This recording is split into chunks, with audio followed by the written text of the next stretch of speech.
কাঁঠালের বিচি তো অনেকে অনেকভাবে রান্না করে ভর্তা করে খেয়েছেন। এভাবে কি কখনো খেয়েছেন ভর্তা করে? এটা যদি কেউ না জেনে খায় তাহলে সে বুঝতেই পারবে না যে এটা কাঁঠালের বিচি ভর্তা নাকি ডাল ভর্তা। আসসালামু আলাইকুম, কেমন আছেন সবাই? আশা করি আল্লাহর রহমতে সকলে ভালো আছেন। আমরাও আলহামদুলিল্লাহ ভালো আছি। আজকে আমি মজার একটা ভর্তা রেসিপি নিয়ে আসছি। আর এখন যেহেতু কাঁঠালের সিজন, তো কম বেশি সবাই কাঁঠাল খায়, তো আমি আজকে কাঁঠালের বিচি দিয়েই মজাদার ভর্তাটি করে দেখাবো। তো চলুন শুরু করি। তো কাঁঠালের বিচি ভর্তা করার জন্য প্রথমে আমি বিচির উপরে যে শক্ত যে অংশটা সেটা আমি ছিলে নিয়েছি, আর ভেতরের যে লাল পাতলা যে খোসাটা সেটা রেখে দিয়েছি। এটা কিন্তু রেখে দিতে হবে, এটা ছিলে নিলে কিন্তু হবে না, তাহলে কিন্তু বিচিগুলো সিদ্ধ হবে না, খেচড়া হয়ে থাকবে। আর এগুলো সাথে রেখে যদি সিদ্ধ করেন তাহলে কিন্তু 3 থেকে 5 মিনিটের মতো সিদ্ধ করে নিলেই কিন্তু এগুলো খুব সুন্দর করে সিদ্ধ হয়ে যাবে। তো আমি এগুলো এখন ধুয়ে সিদ্ধ করে নিব। তো এদিকে আমি চুলায় একটা কড়াইয়ে পানি ফুটতে দিয়েছি, পানিটা কিন্তু গরম হয়ে আসছে, ফুটে আসছে। তো এখন আমি বিচিগুলো খুব ভালো করে ধুয়ে তারপরে আমি ফুটন্ত পানির ভিতরে বিচিগুলো দিয়ে দেব। বিচিগুলো আমি দিয়ে একটু নেড়ে চেড়ে নিয়ে তারপরে ঢাকনা দিয়ে ঢেকে এটাকে সিদ্ধ করে নেব। তো আমি ফিরে আসছি এটাকে সিদ্ধ করে। তো সেই পর্যন্ত সবাই ভিডিওটির সাথেই থাকুন। তো আমি সিদ্ধ করে নিয়েছি, দেখতেই পাচ্ছেন এগুলো কিন্তু খুব সুন্দরভাবে সিদ্ধ হয়ে গেছে। হাত দিয়ে চাপ দিলেই দেখুন কিভাবে একেবারে গুঁড়ো গুঁড়ো হয়ে যাচ্ছে। আমি আরও একটা দেখিয়ে দিয়েছি। আর উপরের খোসাটা কিন্তু এভাবে করে নিলে উঠে যাচ্ছে, কিন্তু এটা উঠানোর কোনো প্রয়োজন নেই।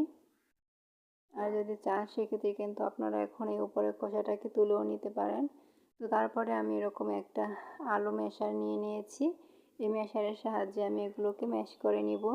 আপনারা চাইলে এগুলোকে শিলপাটায়ও বেটে নিতে পারেন। যদি সিদ্ধটা ভালোভাবে না হয় তাহলে কিন্তু শিলপাটায়ও কিন্তু এটা খুব ভালোভাবে ম্যাশ হয়ে যাবে। আর যদি এটা আপনাদের হাতের কাছে না থাকে সেক্ষেত্রেও কিন্তু শিলপাটায় এটা ম্যাশ করে নেওয়া যাবে। তো আমি কিন্তু এই ম্যাশারের সাহায্যে এগুলোকে খুব সুন্দর করে ম্যাশ করে নিয়েছি, দেখতেই পাচ্ছেন এটা খুব সুন্দর একেবারে ঝুরা ঝুরা হয়ে গেছে। আমি দেখি এখন এর থেকে একটু ছেড়ে নিচ্ছি, এই তো একটু দেখিয়ে দিচ্ছি, দেখুন এগুলো কিন্তু একেবারে মিহি হয়ে গেছে।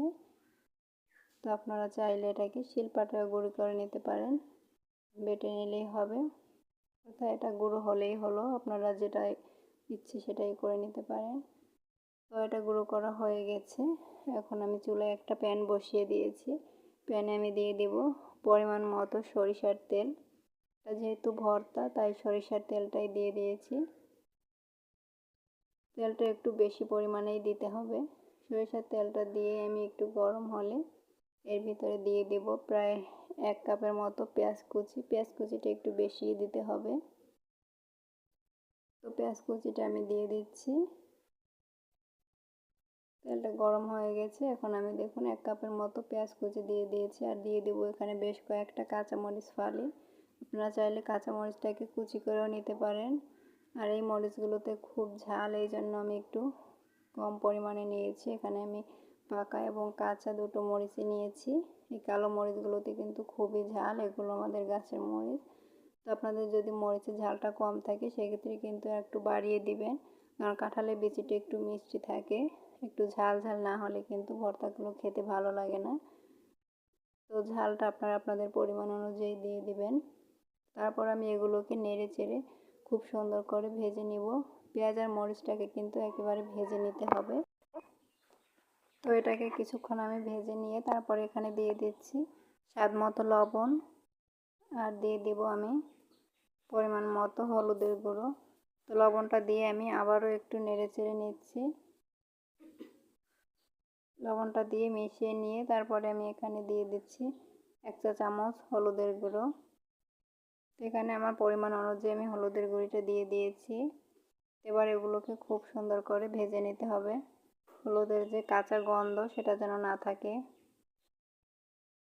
তো এগুলোকে খুব ভালো করে ভাজা হয়ে গেলে তারপরে আমি এখানে আগে থেকে সিদ্ধ করে ম্যাশ করে রাখা কাঁঠালের বিচিগুলো দিয়ে দিব। এতক্ষণ পর্যন্ত কেউ আমার ভিডিওটির সাথে থাকলে অবশ্যই একটা লাইক দিতে ভুলবেন না, আর ভিডিওটি ভালো লাগলে শেয়ার করে দিবেন। আর যদি আমার চ্যানেলে নতুন হয়ে থাকেন তাহলে চ্যানেলটা সাবস্ক্রাইব করে দিবেন। তো দেখুন আমার কিন্তু পেঁয়াজ আর মরিচটা কিন্তু খুব ভালোভাবে ভাজা হয়ে গেছে। তো এখন আমি এখানে ম্যাশ করে রাখা কাঁঠালের বিচিগুলো দিয়ে দিচ্ছি। তো এগুলো দিয়ে আমি এখন এখানে নেড়ে চেড়ে নেব।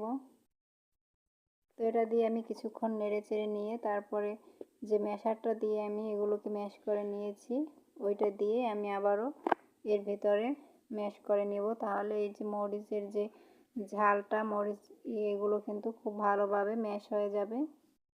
তো এই তো আমি কিছুক্ষণ এটা দিয়ে নেড়ে চেড়ে নিয়েছি। এবার আমি ম্যাশারটা দিয়ে ভালো করে মিশিয়ে নিচ্ছি। দেখুন এটা দিয়ে মিশিয়ে নিলে কিন্তু খুব ভালোভাবে সব কিছু একসঙ্গে মিশানো হয়ে যাবে। এটা আপনারা চাইলে প্লেটে তুলে নিয়েও করে নিতে পারেন। তো আমি চুলায় থাকা অবস্থাতেই এটাকে এভাবে ভালো করে মিশিয়ে নিয়েছি। ভালোভাবে মিশানো হয়ে গেলে আমি এটাকে একটা প্লেটে তুলে নিচ্ছি।